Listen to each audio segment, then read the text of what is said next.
The United States and Iran traded strikes this morning after the downing of an Army Apache helicopter near the Strait of Hormuz.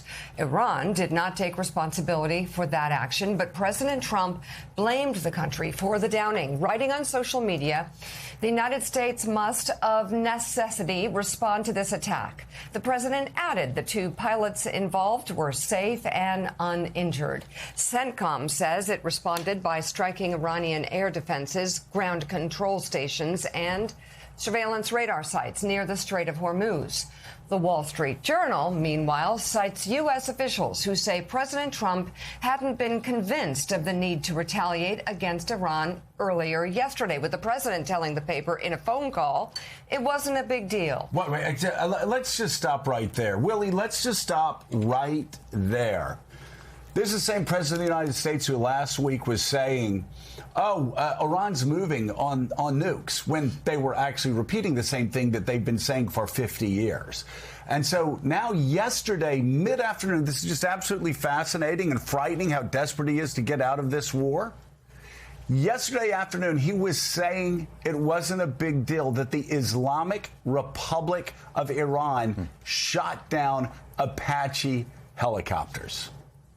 Yeah, I mean, that was his initial response because he wants to turn the page so badly on this war. It's not a big deal. Let's not overreact to it. Then he puts out the True Social post saying, well, we have to react to it and respond. And they did respond. Even CENTCOM's reporting on what exactly happened here is still a little bit vague. They say perhaps an Iranian drone collided with the Apache helicopter. Most people think it probably was shot down and those pilots were bobbing in the water for some time before that drone boat, the American drone boat, could go pick them up. So, again, it's just this fog of information that President Trump leaping to publicly make statements that end up not being true. And by end up, I mean an hour later being not true. Of course, it's a big deal that an Iranian drone likely shot down an American helicopter. So in retaliation to the U.S. response, Iran's Revolutionary Guard said it attacked the U.S. Fifth Fleet in Bahrain and an airbase in Jordan. Bahrain reported warning sirens had been activated, urging residents to head to the nearest safe place, while Kuwait and Jordan said they had intercepted strikes. So, David Ignatius, our allies in the region have been deeply concerned since this war began that this war that they did not want would end with Donald Trump striking a terrible deal. Over this past week, we've seen the desperation grow. And two things can be true at the same time. You can be against a war, like our Gulf allies were against the start of this war, but also be against the president stumbling out desperately and giving Iran extraordinary deals. I thought yesterday was the low point, though, when for a few short hours, he was saying it wasn't a big deal that the Iranians shot down our Apache helicopter. So, Joe, our Gulf allies, Saudi Arabia and the United Arab Emirates in particular, said one thing clearly before the war started. They weren't sure this war was sensible, but if you start it, you got to finish it. And President Trump's problem is he seems unable to finish this. He says every day almost that he's on the verge of a deal. And then we have new reports of military action, as was the case yesterday. It's a war that he desperately wants out of, but doesn't seem to find yet an acceptable formula. I noted with interest the way in which CENTCOM forces seem to have responded to the attack on the Apache helicopter, which was a series of operations along the Persian Gulf coast near the Strait of Hormuz.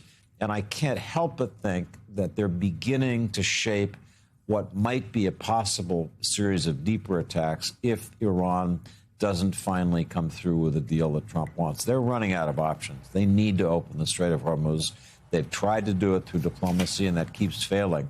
So at some point, they really do have to come to the point where they say, OK, we're going to have to open this by military force. That's the thing that CENTCOM has trained for years. I'm sure Admiral Cooper, the commander, has a very detailed battle plan. But you saw what may be shaping operations yesterday in strikes on radar facilities, other coastal facilities. But basically, again, this is a war Trump wants to end and can't seem to find a way to end yet. Again, we found targets yesterday, Jonathan Lemire, that were operational and important strategic targets. Of course, you would have thought they would have all been destroyed. And as I've said repeatedly over the past 6, 7, 8 weeks, talking to a CIA analyst who was on the Iran desk for years, he said, when I keep hearing the Pentagon saying, oh, we've destroyed 60, 70, 80% of their weapons capability, he goes, that's like body counts during the Vietnam War. They mean absolutely nothing. And they do mean nothing because Iran's military has not been destroyed, obviously. But we talk about timelines and we talk about the President of the United States. How many times has he said, oh, we're within a few days of a peace deal? President still saying that. J.D. Vance yesterday went on television and was actually far more realistic and said it may be months. Yeah, first on the Iran's military capabilities, not only did we not get everything, that's clear, but Iran has used this ceasefire period to dig out some of its missile batteries that they had hidden or repaired some that had been damaged. There's no question that, though their supplies are down from where they were at the beginning of this conflict, they still have the ability to strike at their neighbors. And we have seen that in recent days during these tit-for-tat exchanges. And I think that we as in the media need to have a moratorium in believing at all any sort of timeline that President Trump puts on this war ending. There was a counting done the other day. It's been a couple of dozens of times, where Trump has said, yes, we're almost done. We're a couple days away. Maybe it's a week or so. And none of that has come to be, despite the breathless reporting around it. This is going to be tricky. Trump is clearly casting about desperately for a way out of this conflict. We saw the Truth Social post. He was reluctant to hit back. He makes that clear.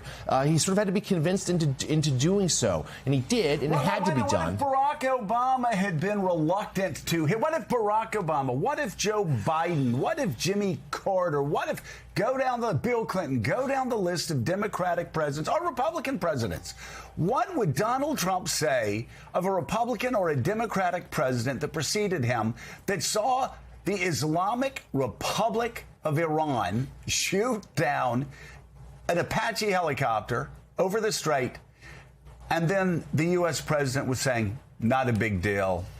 Maybe we don't need to go in. Maybe it was a mistake, which was the absolute nonsense the White House was feeding the press yesterday. Maybe it was a mistake. Yeah, can you imagine what Trump himself would have said about Barack Hussein Obama refusing, in his words, refusing to hit back at Iran. And this comes after Trump tried to tell Prime Minister Netanyahu, no, you can't respond to Iran's attacks on the Israeli homeland. Now, it's one thing for Trump to say to Netanyahu, hey, knock it off in Lebanon. Like, that's a problem for what we're trying to get here into negotiations. That's one. That can be talked about. But to say that Israel would give up its ability to respond, to defend itself after being attacked from their home country from Iran is an entirely different matter. And it just shows, Joe, Mika, just how desperate Trump is to get the hostilities behind him, but he can't find a way out. Well, and it's having devastating impact on Netanyahu's political fortunes in Israel. He is being destroyed politically from all sides inside of Israel because Donald Trump is going around saying Netanyahu does whatever I tell him to do. And so, these Israeli politicians are saying, OK, well, today is the first day for as long as Netanyahu is prime minister of Israel, that Israel will not be able to respond to Iranian attacks, which, again, he had no problem destroying Gaza, has no problem destroying half of Lebanon. But again, Donald Trump is ordering him not to strike back when Iran strikes Israel. And so now you have Netanyahu's government probably going down as well. I think the challenge here for President Trump is it's one thing to not tell the truth about past elections. Right. As opposed to not being clear about an ongoing war that has a direct impact on the pocketbooks of the American people. Right. This war impacts the American people every single day when they get up to go fill their car with gas. Well, and here's the thing. If the president, I was debating somebody this morning, actually, a progressive who was saying, oh, basically you're a warmonger because you don't want the United States to just run out of Iran as quickly as possible. I don't want Iran to control the Straits, because if they control the Strait of Hormuz, then you're going to have working Americans who will be the ones who will suffer the most. They will be the ones who will be paying the highest gas prices. It's just like Afghanistan. Most Americans wanted us to get out of Afghanistan. There's a right way to do it and a wrong way to do it. And right now, ignoring Apache helicopters being shot down, and giving Iran control of the Strait in a way that's going to hurt working Americans every day they go to fill up their gas tanks, that's the wrong way to do it. And Americans are compelled to tune in and engage and understand what's happening with this war because of the fact that it impacts them on a daily basis. So they're watching much more closely.